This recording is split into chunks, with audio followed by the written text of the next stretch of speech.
દક્ષિણ ગુજરાતમાં માવઠાનો માર યથાવત. વલસાડ શહેર અને આસપાસના વિસ્તારમાં વરસ્યો પવન સાથે વરસાદ. જિલ્લાના અન્ય તાલુકામાં પણ વરસ્યો છૂટોછવાયો વરસાદ. કમોસમી વરસાદને લીધે ડાંગર સહિત શાકભાજીને પણ નુકસાન થયું.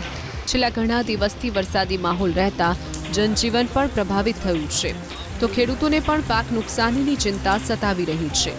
તાપીના વ્યારા શહેરમાં પણ વરસ્યો કમોસમી વરસાદ. વ્યારા શહેર અને ગ્રામ્ય વિસ્તારમાં કમોસમી વરસાદ વરસ્યો. વ્યારા શહેરની સરિતાનગર સોસાયટી સહિતના વિસ્તારોમાં ક્યાંક ધીમી ધારે તો ક્યાંક ધોધમાર વરસાદ. દક્ષિણ ગુજરાતમાં માવઠાનો માર યથાવત. વલસાડ શહેર અને આસપાસના વિસ્તારમાં વરસ્યો પવન સાથે વરસાદ. જિલ્લાના અન્ય તાલુકામાં પણ વરસ્યો છૂટોછવાયો વરસાદ. કમોસમી વરસાદને લીધે ડાંગર સહિત શાકભાજીને પણ નુકસાન થયું. છેલ્લા ઘણા દિવસથી વરસાદી માહોલ રહેતા જનજીવન પણ પ્રભાવિત થયું છે, તો ખેડૂતોને પણ પાક નુકસાનીની ચિંતા સતાવી રહી છે. તાપીના વ્યારા શહેરમાં પણ વરસ્યો કમોસમી વરસાદ.